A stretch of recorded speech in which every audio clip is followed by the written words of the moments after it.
Hello, my name is Spencer Wright, and this is episode 42 of the Walt's Oasis podcast. On this show, I discuss animals and the people who helped create them from the world of Disney. Topics come from the world of animated and live-action film, shorts, parks, documentaries, and more. Please follow the podcast on Instagram on my personal page at SpencerWright1989 and the show page at Walt Oasis, where I'll post pictures of subjects discussed. And feel free to email me at waltoasis@gmail.com with any feedback, questions, or episode suggestions. Episode suggestions are always welcome. And a quick note before I get started, I'm joined by a wonderful guest this week, and I hope you enjoy the episode. It does cut off a little abruptly at the end. There was a technical issue that I had to work through. So I just wanted to let you know before you hear it, and it cuts off a little abruptly. But please enjoy, and thank you for listening. Today, I'm joined by guest Peter Gullerud. Peter worked for the Walt Disney Animation Studios from 1980 to 1990 on features like Oliver and Company and The Little Mermaid. He also served as a visual development artist on 1992's Aladdin. Peter, welcome to Walt's Oasis. Thank you. Nice to be here. Thank you for joining us. So I thought we could start, if you could give us some background on how you were hired by the Walt Disney Animation Studio and what your first job for the studio was. Yeah, if I can take just a minute or two telling you how I got into the industry, that will explain how I got my foot in the door at Disney. Perfect. Probably. So I started at Hanna-Barbera somewhere roughly around the very, very tail end of the 70s. I think it was 1979. And I was delivering the Los Angeles Times from when the sun went down till like 4 a.m, just a really horrible job in some of the worst neighborhoods in LA, and filling up my 71 Chevy Nova and living with my parents. My dad was going through problems with his job. So the three of us were like living in this horrible mobile home park in the valley. And I saw this ad and it said, we are looking for, artists who are interested in learning how to animate and how to do cleanup animation, totally free, because I couldn't afford to go to some of the art schools. And I read that and it said, we cannot guarantee you a job, but we at least will teach you how to do cleanup animation. And I thought, wow, what an opportunity. I just didn't have that kind of money. So long story short, Ed Love, I think that was his name, had an interview with me, and he said, your portfolio isn't as polished as some of our people that come in here, but I'll tell you this, something tells me you would be a really hard worker. And I know why he said that, because back in that day, the drawings I did were, are you familiar with rapidograph pens? No, please share. Well, I don't know if they're as popular now, because with the modern pens, you don't have to fill them with ink, and they're so much easier to use now. But rapidographs are these little tiny nibs, and they're so small, it's like drawing with needles. And that's how thin the lines were. And we're talking India ink, really, permanent ink. And then a lot of my drawings were cross-hatched, super, super, super detailed rapidograph drawings. And I think that's why he said, something tells me, you'd have the patience or the hard work capabilities for this kind of work. And so he let me into the class. And before long, several months later, 3 or 4 of us were catching on so quickly. And one of our teachers was Dave Tendler, one of the old greats. You hear about the 9 old men at Disney, but he was one of the guys who worked at Fleischer Studios. And they're the ones that did the old black and white Popeyes and Betty Boops. So Dave Tendler would come in there teaching us the basics of animation. And it wasn't long before some of us students began to be asked to teach or help some of the newer students. And then one day, Ed Love called about 4 or 5 of us. There was Rick Mackey, Elizabeth Chislett, Mike Lessa, Stanley Wallace, Tom Cook, Beverly Adams, Barry Cook, and Peggy Tunkanagi was a friend of mine, but she wasn't in this group. And we were all asked to we were all given the good news that we were going to be hired on as employees, and we were just thrilled. And that group I just mentioned, we were kind of a tight-knit group. We were friends.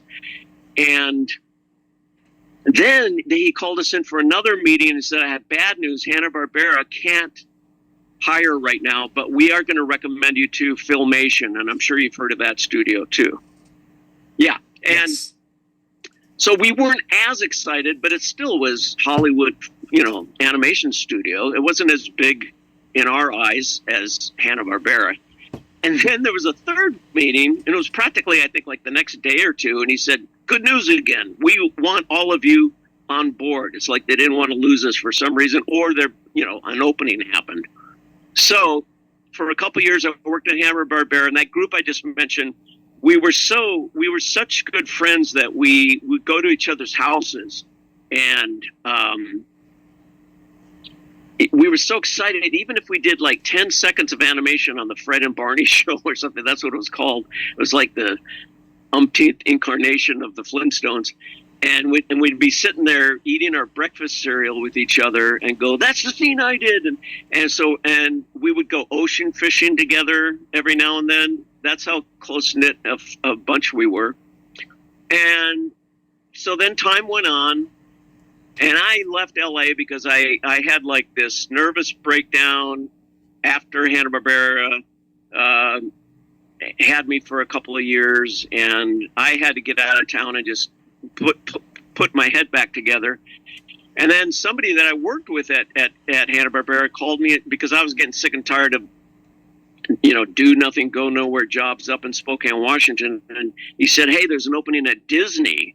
And, you think it's exciting to get into Hanna-Barbera. Well, to get a foot in the door at Disney is like, 10 times more exciting.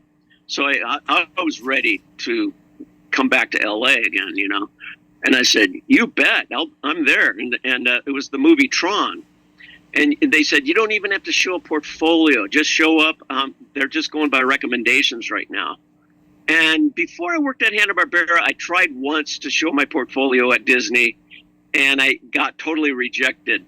What's funny about that memory is the guy who interviewed me, and maybe other people have told you this, but there's a guy back then, his name was Donald Duckwall. Or Duckwell or something like that. And I said, is that your real name? And, just some little trivia that's kind of funny about that. So I got rejected by Disney, got into Hanna-Barbera, left LA for about a year.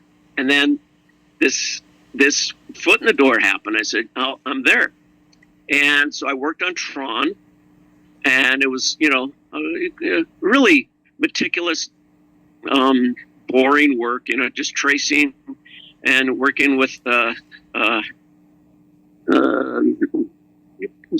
Exeter sheets and tracing and drawing and animating the discs that were being flown back and forth, and exciting as hell, because we'd go into dailies and go, man, this film is really different. It was like considered one of the first primitive, but one of the first computer animated films. And so then Don Hahn called me and said, what I keep hearing my whole life, your drawing skills aren't what we usually expect, but you were a hard worker. You did lots of overtime. He shook my hand, he congratulated me, and I got hired. And then the next is history. So I worked on Black Cauldron. My science project was special effects, Black Cauldron. Then I got into characters because they could see that I could draw after all. And they said, you don't have to do special effects anymore, because I wanted to do characters. And then I got on Little Mermaid, Rescuers Down Under, what was that one? Oliver and Company, and all those others up until Aladdin, No, that's perfect. So do you remember what sort of characters you did for The Great Mouse Detective? Or were you not on characters quite yet? Yeah, I do remember. I worked on Basil, mostly. I don't say this to pat myself on the back, but I did, like even on Mermaid, I worked on both Ariel and Ursula, who I consider two of the top, most interesting characters. On Great Mouse Detective, I worked on Basil and Radigan. Was it Radigan? Was that his name? Mm-hmm, yes, a villain. Yeah. Yeah. Who was a real fun to do his facial expressions. And so I even saw Vincent Price walk by my cubicle one day. He was like, hey, that was Vincent Price. Did you get to meet him, Yeah, or did so- you just see him walking by? I didn't even get to talk to him. When I worked at Hanna-Barbera, we worked on a film called Heidi's Song, and I forced myself to go shake Lorne Green's hand because he did the voice of the grandfather. But I did not. I should have jumped out of my cubicle and said, "I'm a big fan." I just remember him. I think he was a really tall guy, but he was probably, too busy with doing other things. I didn't want to interrupt. So yeah, I just saw him walk by. And then you remember what characters you did for Oliver and Company? Dodger, that was the dog, right? Yes. And I think the Great Dane. I did some Great Dane stuff because I remember I had some in-betweens that I saved from that. Those two, a lot of Dodger. So again, one of the main characters. I must have not been that bad, or they wouldn't have given me some of the most important characters, Right. Any cats on Oliver and Company? I think so, but not as much as Dodger. Yeah, I think I did some cat stuff too, the Oliver. But I know I worked on Dodger quite a bit, and I do remember working on that big Great Dane character. I'm not sure about any. Oh, and then sometimes the human character, the guy with the fingerless gloves, what was his name? I can't remember. It's on the tip of my tongue. Is it Fagin?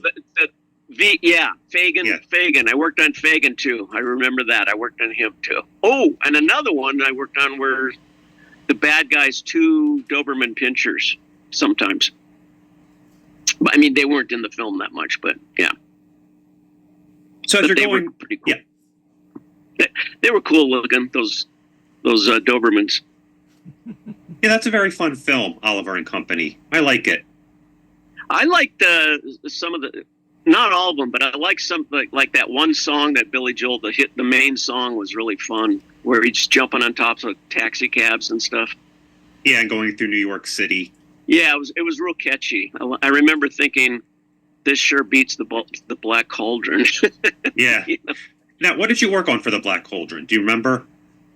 That's when I was on special effects. So they just zipped me from special effects Tron right into the shoes of Black Cauldron. And I'm trying to think of the guy I worked for. I can't think of it right now. Yeah. But we were all in this wing called the A Wing. And some of us, like Gary Trousdale, were drawing funny cartoons, kind of making fun of it, which is kind of mean, but it was just amongst us in the A-Wing. And I remember Gary drew one cartoon it was a picture of Black Cauldron executives walking by Walt Disney's gravestone. And you could see the earth was vibrating, and they were talking to each other, and he said, "What's that spinning sound?" Because he was like saying, Walt would spin in his grave if he could see what happened to Black Cauldron. What are your overall thoughts on that movie? Do you like it? That's what I'm saying. I didn't. Most of us, I thought it was kind of boring. I thought it could have been. I think they were so afraid of getting anywhere near anything that could be considered a PG, parental guidance, not sexual undertones, but like anything that could be considered horror. And I think it was meant to be a kind of a scary movie, and it just, I mean, we did a good job with the walking skeletons and the dripping, whatever it was, the goop from their bones and stuff. The main characters, the boy and the girl, I just kind of bland, I thought. Gurgi was kind of interesting. And I always say he reminded me of a later Andy Serkis Gollum type voice, Right. He was kind of cute and fun. But yeah, I know they try to resurrect it every like 50th anniversary of this or that, and you see interviews with people like Don Hahn and saying this really was an overlooked gem, but I think they're just trying to. I don't know. Maybe you liked it, but I wasn't. That was not my favorite movie there. Yeah, I mean, sometimes things just turn out poorly, and that's it. Just didn't turn out that great, and you move on. Yeah, and even the character animation was. It looked like something not to put down Don Bluth or Richard. What's that guy's name? Richard something who did Richard. The guy who did Swan Princess. Is that Richard Williams? No, not Richard Williams. He was. Okay. Wasn't he the guy who did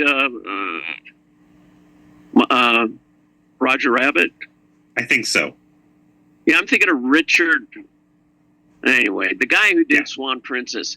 It just and then once we started, something happened with right after Black Cauldron was it was supposed to be called Basil of Baker Street, which I and a lot of other people all thought had a much more sophisticated sounding title to it, but they thought they would dumb it down for kids, which I still think it was a kind of a stupid idea. But I think chronologically, I think the next film was Basil of Baker Street, and the character animation just all of a sudden it started looking like we were going to be like doing, classic Disney animated films again. So it's almost like we tripped a little bit and then got back up on our feet.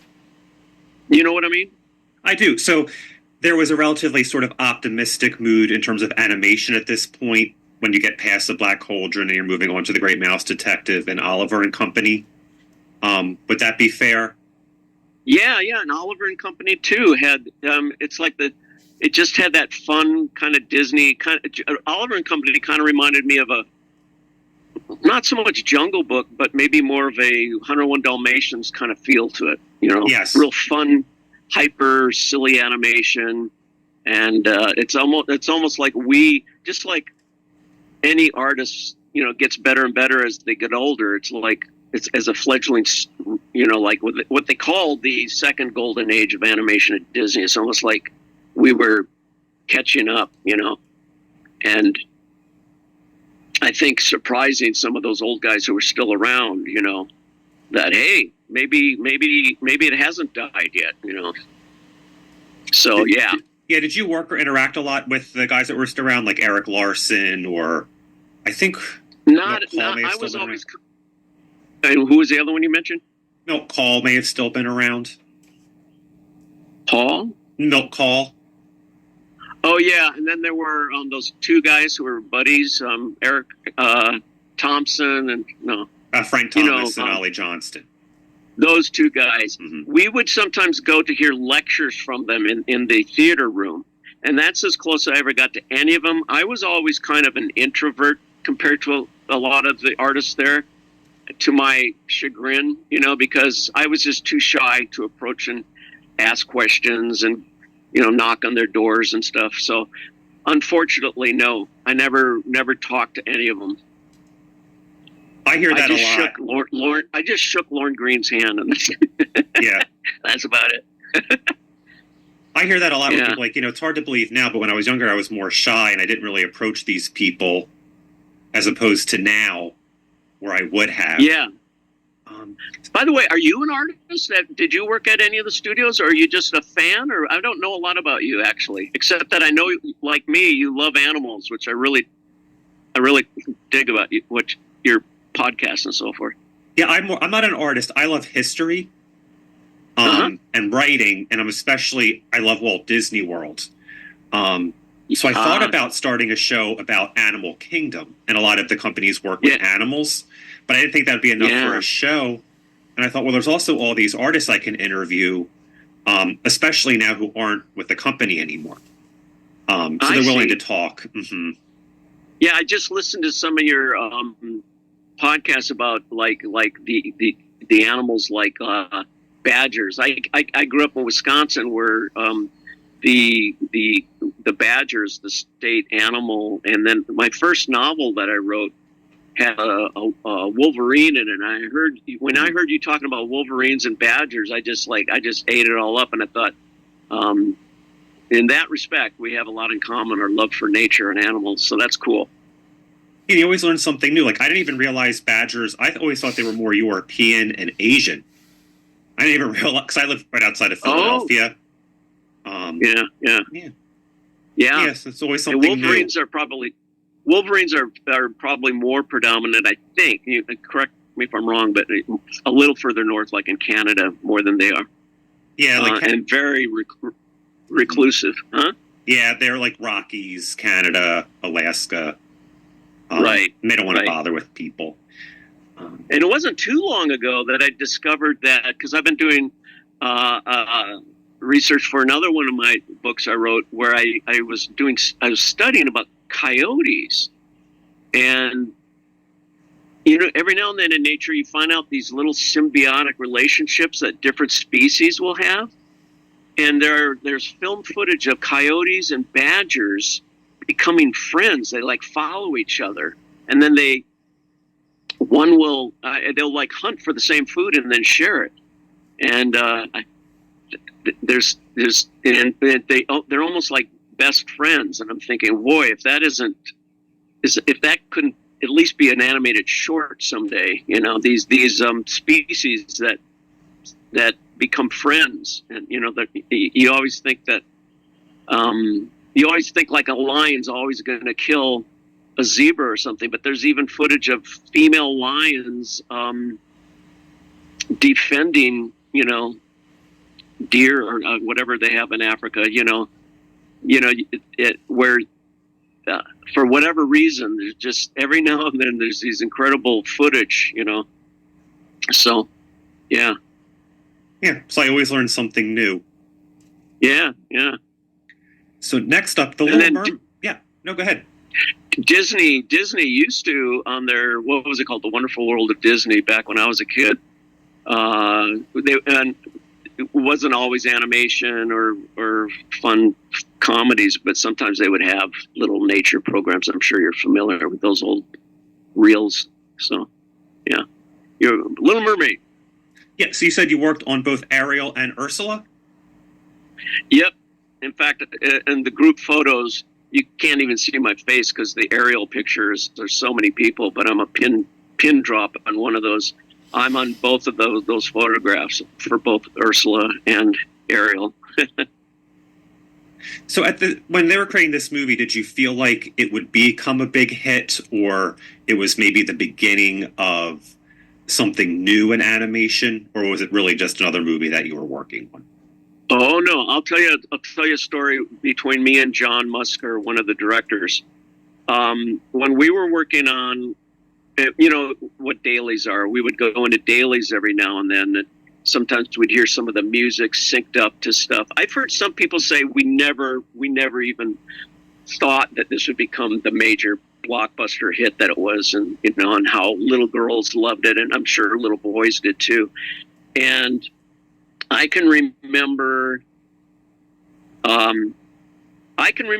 long before Roy Disney, the son of, what is he, Roy Jr.? Were there two Roys, like the brother of Walt? So the brother was Roy E, and the son was Roy O. I may have it mixed up. Yes. Yeah. So he was Roy Jr. then, in a way. And which is funny because he actually looked more like Walt than his dad. Did you notice that? It's uncanny. He kind of looked. It's very uncanny. So anyway, long before, and I remember we got a memo. Everybody got a memo, saying we hope you should come to the premiere. We're all so excited. And Roy said in a letter, we know this is going to be a hit. But long before that happened, I went into the office of John and I said, I just want you to know, John, you're doing a great job. I had a minor criticism about the end, about the way the Ursula gets killed. But other than that, I just thought, wow, this is even leagues above, Mouse Detective and everything else we had done up until then. And I said, this is going to be a big hit. And it was. So yeah, in answer to your question, early on, I just knew, I had a feeling, and the music and everything that Howard Ashman and Menken, is that their names we're doing? Yes. Yeah, those guys, it wouldn't have been as great as it was without them, but I just knew it had every element that it needed to become the next, the next 101 Dalmatians or whatever, the next zenith on the history of Disney films. So, yep, I knew it, and I told John that, now, and he kind of went, "Oh, yeah." I'm sorry, what? So your whole time at Disney, were you ever working on the main studio lot, or were you on Flower Street? Oh, this is the funny thing about my short career in all these studios. I was at the tail end of Hanna-Barbera, the last of the Saturday morning Fred and Barney shows and, Scooby-Doo and stuff like that. And then I was on the tail end of not living, but working in those wonderful old buildings on the main lot. I'm sure you've seen enough of that or heard enough about it. And then they did ship us off to Flower Street in Glendale. And we were all, I'd say 99% of us, depressed about that. So yeah, I was in that building when we were working on Black Cauldron and some of the other films. I think I was in that building when we were working on Mouse Detective and so on.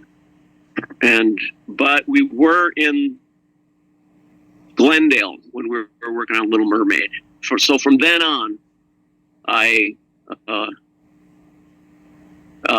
we were there. And then after I left, they of course built that more nice building that's closer to the main lot, Right. with the big Mickey Mouse hat. Yeah. So yeah, I was there, and so I was there at the tail end of being in that Art Deco styled, magnificent building with everything, the wood furniture and the walls and the wide halls, and it just felt like, I just felt like I was one of the luckiest artists in the world because it just was such nice atmosphere. It was beautiful. Yeah, and then we on lunch breaks we'd go into the back lot and walk through where all the old Western sets were and where they filmed. In fact, they did film Something Wicked This Way Comes. I think that was a Ray Bradbury themed movie. Yes. And then of course we were there when they filmed Splash. With what's her name? Daryl Hannah. Daryl Hannah, and that was cool. Yeah. So I was there. It's and then after I quit Disney, I did some TV storyboards to survive for a while. And then I got hired at Warner Brothers, and I just mentioned that because I can say I worked at all three of the major animation studios in Hollywood. So Yeah. it's kind of looks All interesting. It looks interesting. Yeah. Yeah. So did you say you also worked on The Rescuers Down Under? Yes. Yeah. Okay. What was your role in And that I film? think just character in between. I got so tired of in betweening on a lot of that stuff. Even Little Mermaid, as much as I enjoyed it and knew it was going to be a hit movie, I was getting tired of looking at fluorescent lights under a disc and tracing. Basically, it's we kind of have to animate. Plus, we have to clean up. Now they're asking me to upgrade to Zoom. No, leave me alone.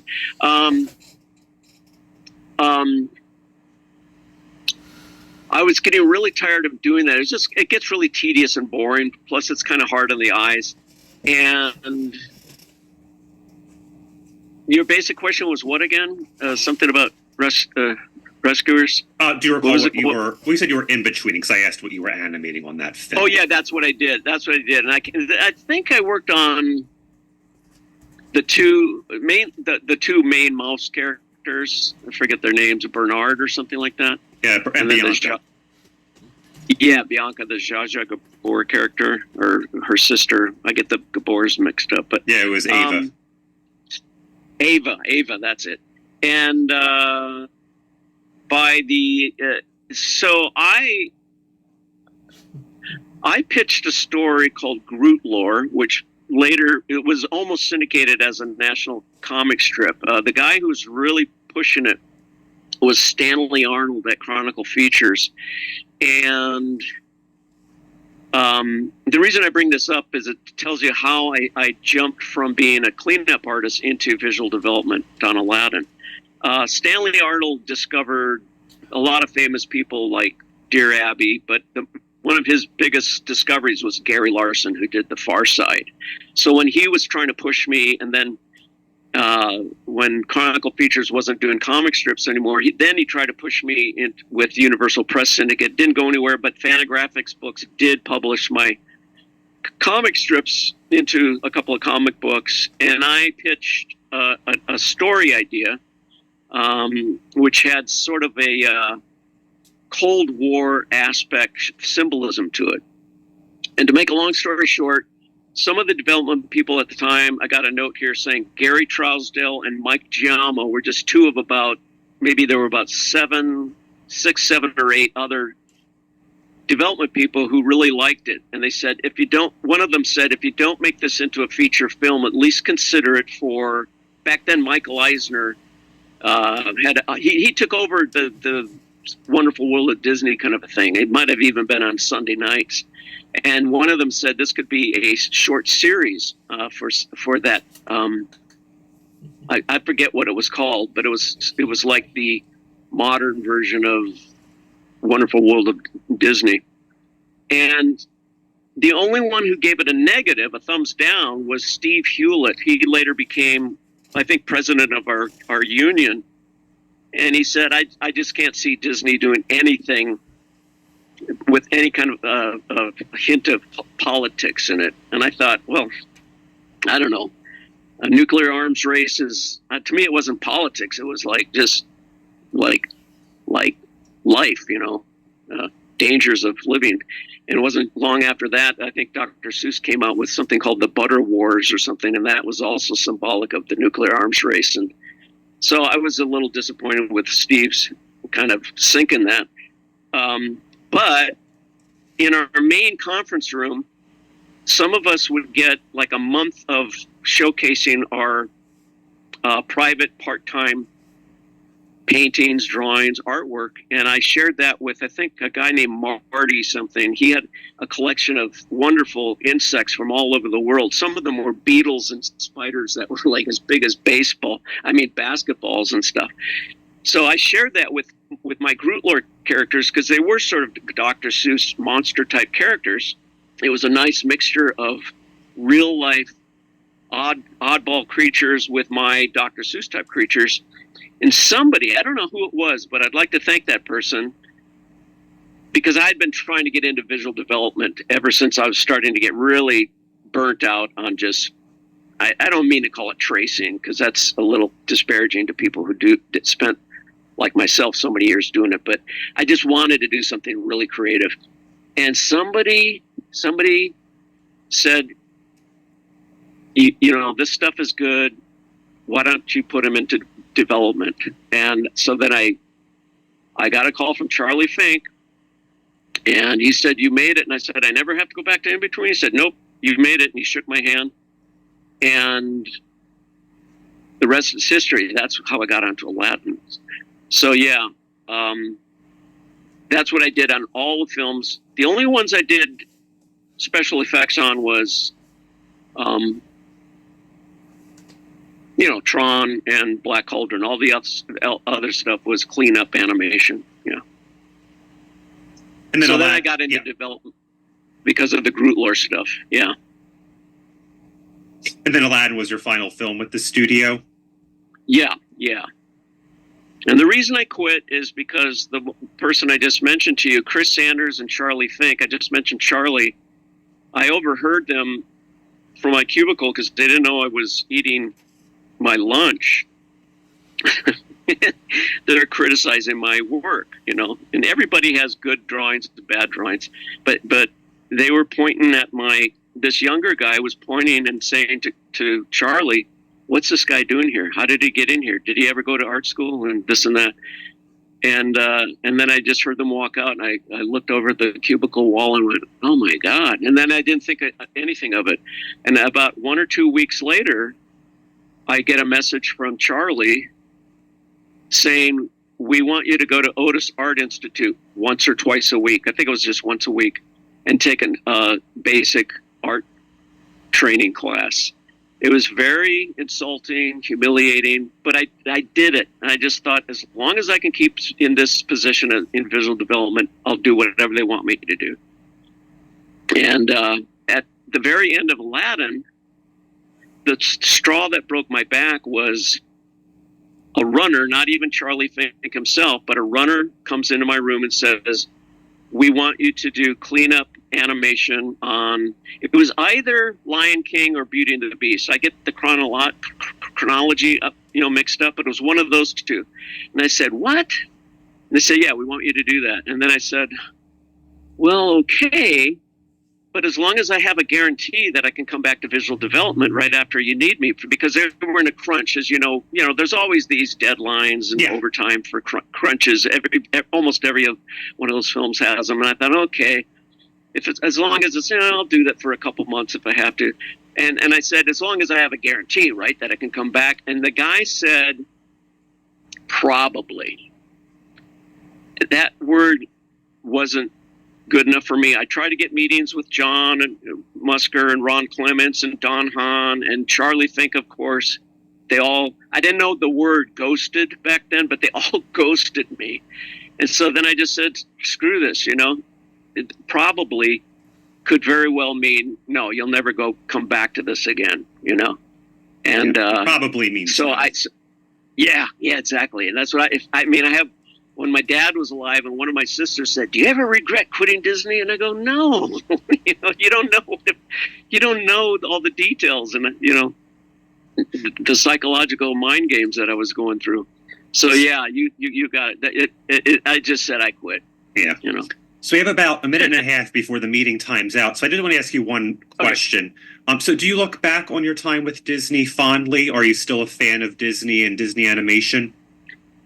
I'll tell you, because we only have a minute left, what really angered me is I tell people I have some of my best memories. People like some of my favorite people there: Bill Burr, Kathy Zielinski, Joe Lincistro, Alex Topetti, Christy Maltese. Some of these were my best memories and spending time with those folks. And but after I quit Disney in '98, when I was working for Tippi Hedren as a night watchman for her animals, I heard about A Bug's Life and then Ants, and I had pitched an ant story, and I don't think we have time. Maybe someday, if we ever do a follow-up, I can tell you the details of this, but I hope you enjoyed this episode of Walt's Oasis. I'll be back next week with a brand new episode. Again, please follow the podcast on Instagram on my personal page at Spencer Wright 1989 and the show page at Walt Oasis, where I'll post pictures of subjects discussed. And feel free to email me at waltoasis@gmail.com with any feedback, questions, or episode suggestions. Episode suggestions are always welcome. Thank you for listening.